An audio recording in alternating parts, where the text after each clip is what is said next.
Ah, yes, iceberg videos. I'm a big fan of these. For those who don't know, an iceberg video is a format style of sharing interesting information about a particular topic. So as you can see, there are tons of these iceberg videos, ranging from video games, like the Super Mario 64 iceberg that actually kicked off this whole trend, to things like cartoon shows, to even icebergs about YouTube itself. Well, surely, if there's an iceberg for every single topic, maybe there's an iceberg for one of my favorite video games, Guild Wars.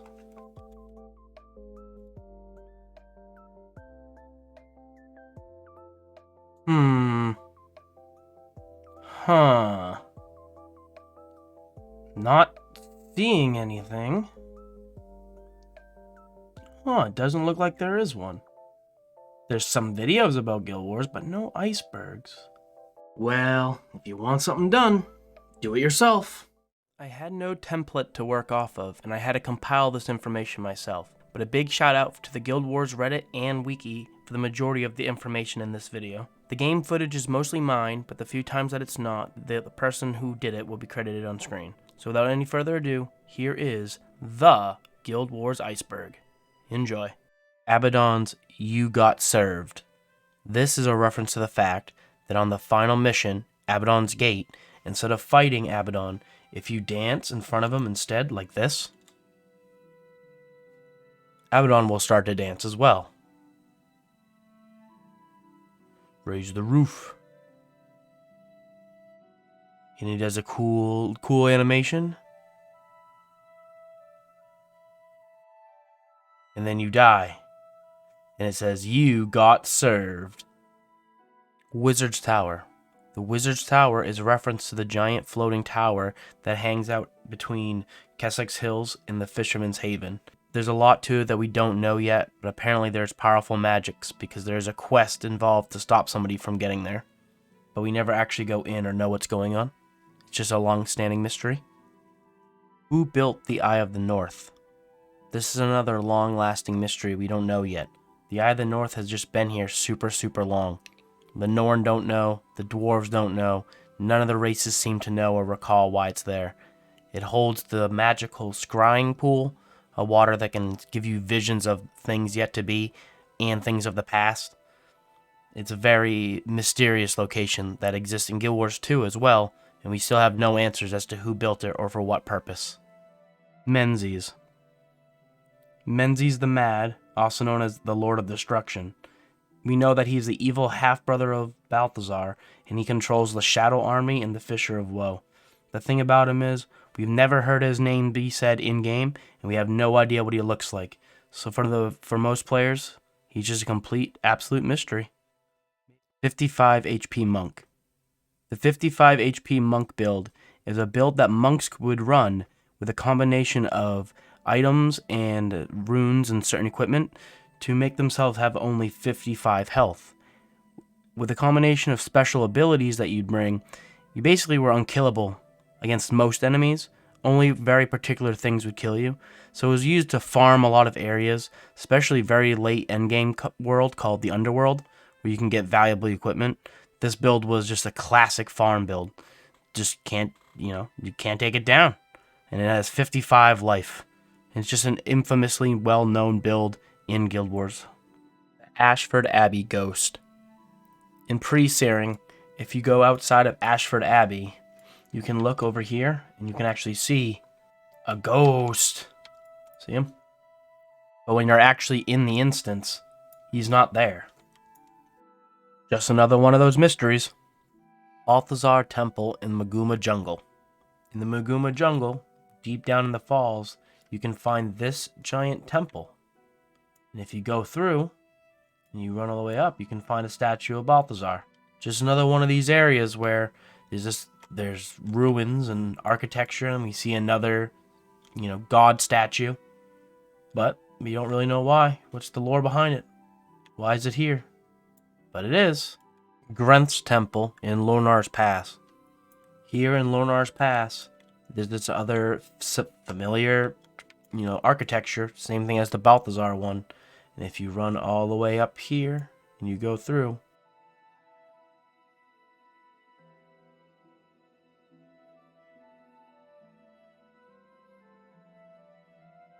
And here's a statue of Grenth.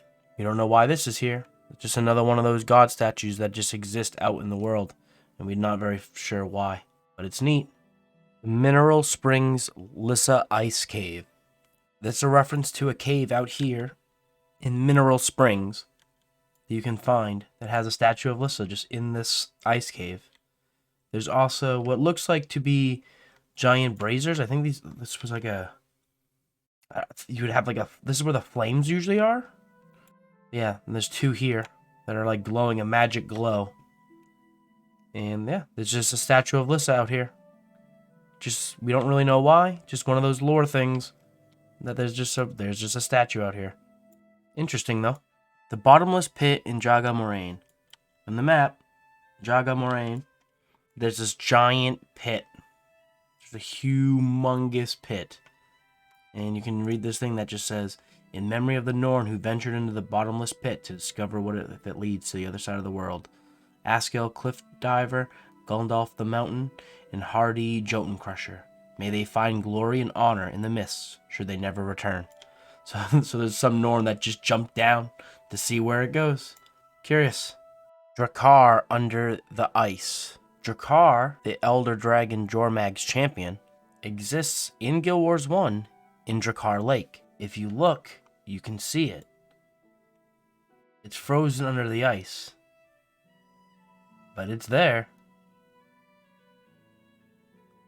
You can see it. It's pretty crazy. Back in the day, we thought this was actually Jormag. Or we thought that Drakkar was going to be the name of the Elder Dragon. Finds out that this is just its lieutenant. It's neat that they put this in. Pre-order bonus items. The pre-order bonus items are a reference to the fact that anyone who pre-ordered each of the games would be given special items. So if you pre-ordered Prophecies, you would get this, the Canthan Tarj, which is a foreshadowing of Cantha, the next expansion, which is wild to think they thought of that so far ahead. Itha's Bow, Charismatic Prism, the War Pick, Senselor's Icon, the Bone Idol, that's for Prophecies.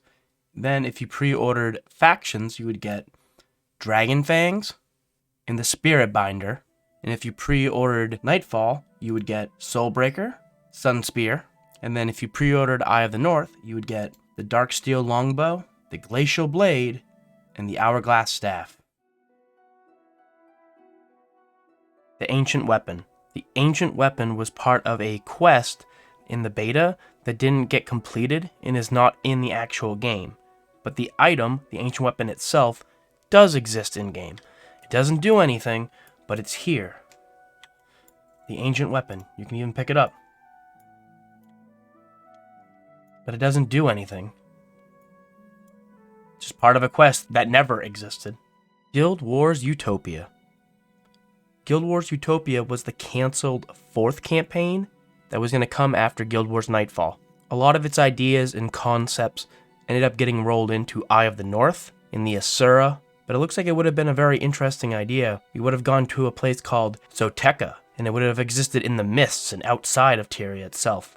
A lot of the cool artwork, but yeah, you can read it all about it and the ideas about it. Interestingly enough, in the newest Art of Guild Wars 2 book that ArenaNet released not too long ago, they have a whole chapter dedicated to Utopia, giving additional lore and other things that we didn't really know about it before. Kind of putting into question, can you consider it maybe it's still canon? Is it possible that in a way it still exists? We haven't seen it in-game by any means, so we can't actually say it's for real. But hey, maybe someday. The GameStop Guild Wars Eye of the North commercial. There's a GameStop commercial that used Eye of the North characters from Guild Wars, but it wasn't even advertising Guild Wars itself. It was just a GameStop advertisement.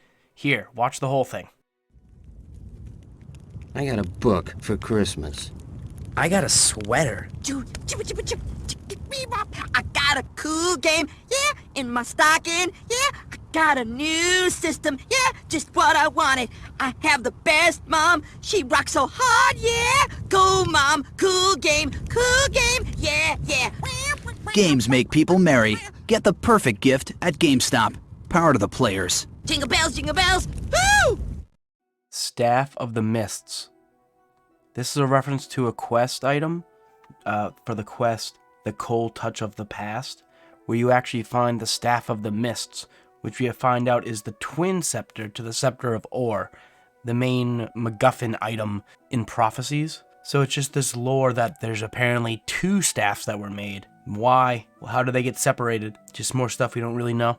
Silver Edge being found. Silver Edge being found is a reference to the fact that a unique sword dropped by a unique boss was finally found in the game after 8 years of hiding. It's one of the longest kept secrets in the game. In Cantha, in Kining Center, you can find the Zulani Storage Unit's guild. You can find their headquarters. And if you look in their headquarters, you can see a bunch of chests. You can see one magic glowing chest. And if you flip the camera, you can find out that on the other side is this magic seal that seems to keep us out. What's in this magic Zulani chest? That's the question. Most people assume this is the magic chest where everyone keeps their actual items, and all the other chests just pull from this one magic chest in the middle. Ion Wings. Way back in Guild Wars 1 time when the MMORPG Ion came out, there's a special cross-promotion where if you bought Ion, you could get an emote for Guild Wars 1 called /Ion, which lets you give wings. Like this.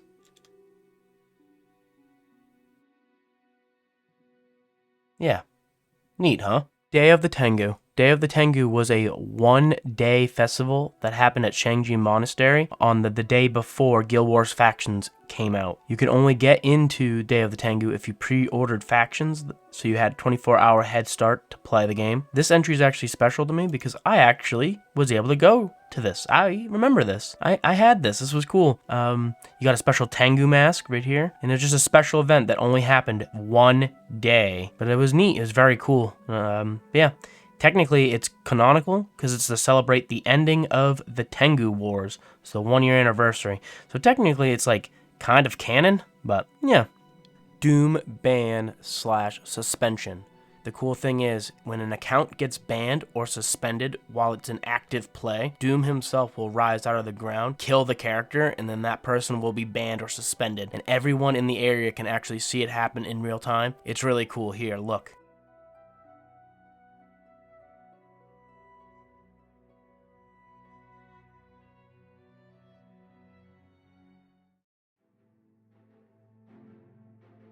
Arachnia Spider God. The Arachnia Spider God is reference to information found in the guildwars.dat files. Text strings like, glowing radiance of evil at the heart of Arachnia, said to be the remains of a now dead spider god, older than Abaddon and the 5 true gods themselves. Another text string is, wide, broad plain crossed with swaying shadows. Looking up, the shadows are from great arachnid legs. If you actually look at the map areas themselves in the Realm of Torment, you can see tons of different spider references all over the place. Vale. Vale is reference to a character we meet in Eye of the North known as Vale. He's very mysterious because apparently he claims to have gone all over the world, helping all the world leaders, and apparently he's been watching your character from the shadows, but you never learn much about him. He's just a mysterious guy. The Mersat Rally in Maguma Stade. The Mersat Rally was a community-driven event where players gathered in the international districts of the small outpost Maguma Stade. The event was to promote wanting the Mersat to have a role in the upcoming Eye of the North expansion and in Guild Wars 2. The event got enough hype around it that the community manager, Gail Gray, came to the event and celebrated too, and then she used dev commands to summon Mersat into the outpost, which was never done before, and the Mersat killed everybody there. Farewell to Gale. The Farewell to Gale event was a one-day event where the Guild Wars community said their farewell to ArenaNet's community relations manager at the time, Gail Gray.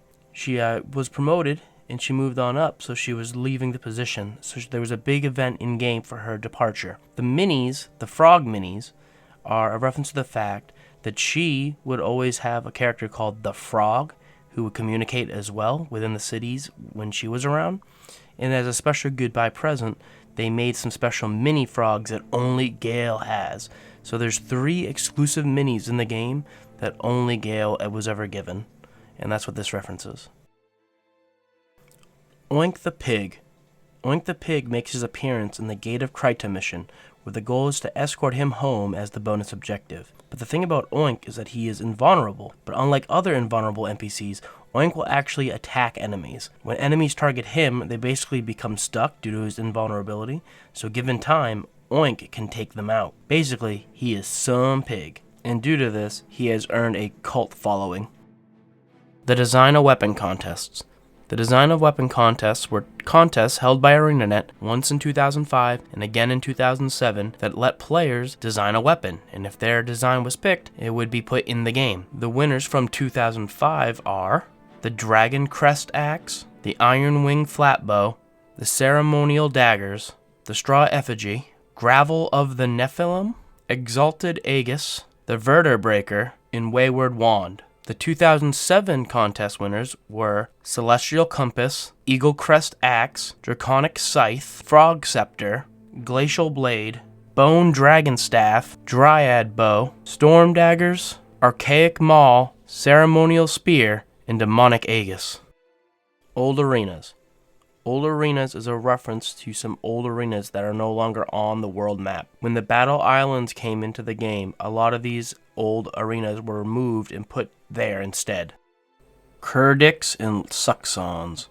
The Kurdix and Suxons were just derogatory terms for Kurzix and Luxons. The Luxons would call the Kurzix Kurdix, and the Kurzix would call the Luxons Suxons. It was just a way to poke fun at each other's side during Guild Wars factions. Baltec. Baltec is a very mysterious NPC who spawns randomly in Istan. Different spawn locations have different dialogue. He insists that he is far beyond our understanding and that he doesn't need our protection from monsters. He also alludes to a bunch of things in very vague ways, some things from the past, and perhaps even things that manifested in Guild Wars 2. He's a very strange character, and hopefully we learn what his true intentions are, because he refuses to tell us. He always just tells us to leave him alone. Child Gwen kills everyone. This is a reference to the Guild Wars beta weekend events, where at the end of it, Gwen would spawn in cities and guild halls, and then cast a spell called Spontaneous Combustion that would set everyone on fire, and fire would rain from the skies, and then it would kill everyone in the area, and that's how the beta weekend would end.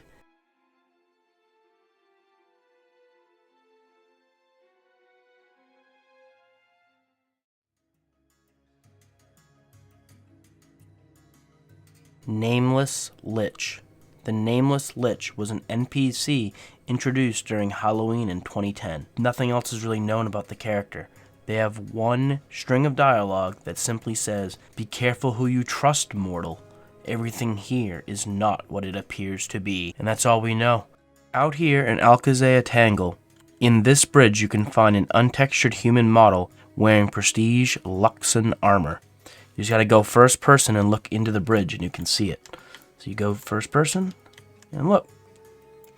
There it is.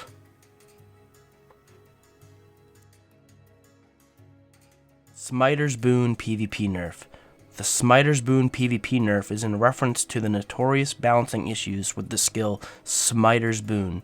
The skill balance team couldn't find a way to balance the skill in PvP, so they nerfed it by making it the worst skill possible, costing max energy with the longest cooldown possible, while also making the duration of the skill a short 5 seconds, basically removing the skill from any future use in PvP.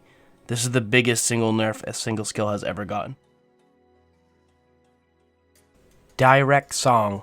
Direct Song was a service that partnered with ArenaNet to give players the ability to download additional music for Guild Wars and all the expansions. It was a way to just basically DLC music tracks, but it was an old system, and it seems like it is very difficult to get it to even work nowadays.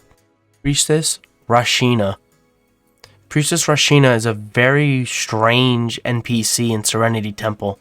Her model is completely unique, but it also, like, her arm is messed up. Like, it shouldn't be that way. And when you talk to her, she doesn't even look at you directly straight on, like most NPCs do. Something's wrong with her. My guess is that she was a, like, beta or alpha character model, and for whatever reason, she just stayed in the game. But yeah, it's just a weird oddity. Guild Wars Alpha footage. This is in reference to the actual Guild Wars Alpha footage that we have a video of that was released in 2003 to advertise the game. Here, watch the whole thing in its glory.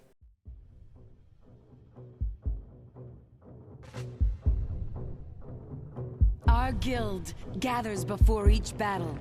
It is a time of planning and of friendship. Together, we face the challenges ahead. For although we are many, we are united as one. From different lands, we've journeyed to this place to combat the forces of evil. For this land has been invaded by hideous creatures. The blighted, the undead, the diseased.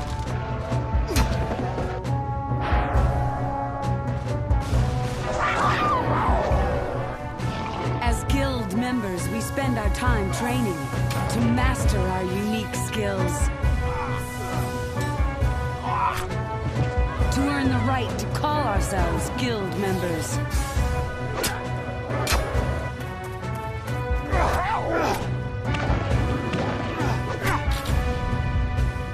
We can fight alone, but our strength is many times greater as comrades in arms when we fight together. There are losses, but there are rich rewards for the taking. Other guilds will confront us. Others will vie for our honors. Some will die by our own hand, and some will live by our mercy. But in the end, in the world of Guild Wars, it is not reward that calls us, not gain, not revenge. In the end, what calls us is victory.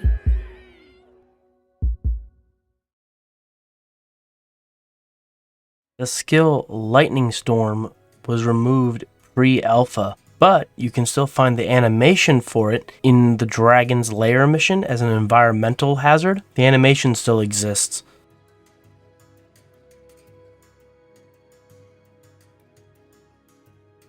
Lawman Wicked Whale. Lawman Wicked Whale is a boss creature that spawns in the Sanctum K mission. The strange thing about him is he's one of the only pre-Eye of the North creatures to actually have two different professions, and he's a Necro and a Mesmer. It's weird. Narashi. Narashi is a human NPC scout for the Sun Spears. The unique thing about her is that she has 3 different elite skills all at once. Seems pretty OP to me. She has Escape, Prepared Shot, and Scavenger's Focus. 3 elite skills. Broken. Nimros the Hunter. Nimros the Hunter is an NPC that you can find in the Fisher of Woe, which is endgame content. He gives out a quest, but the thing about him that's peculiar is he's only level 2. He brags in his dialogue about being a great hunter, slaying great beasts, but he's only level 2. It's just a very strange thing.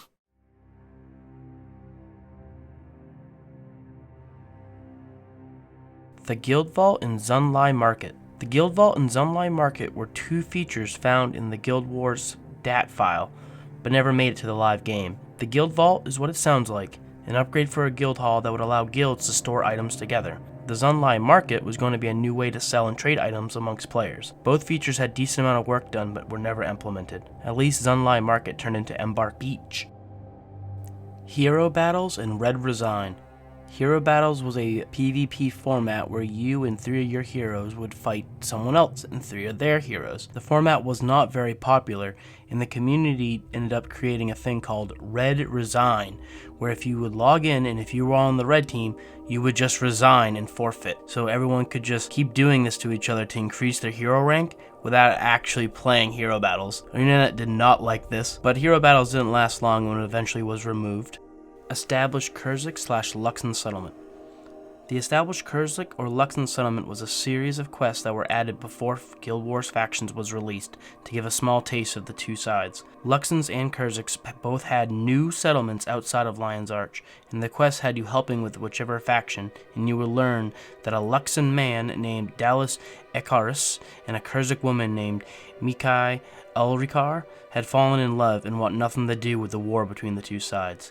The quests are now gone and the settlements are no longer around, but Dalos and Mikai can still be found together outside of Lion's Arch. The Bugged Mausoleum Weapons.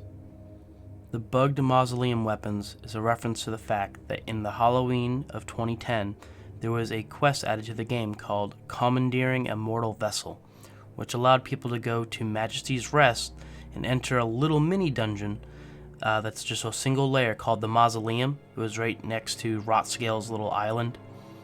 Well, for whatever reason, this new quest was bugging out and dropping items with 3 mods that they wouldn't normally have.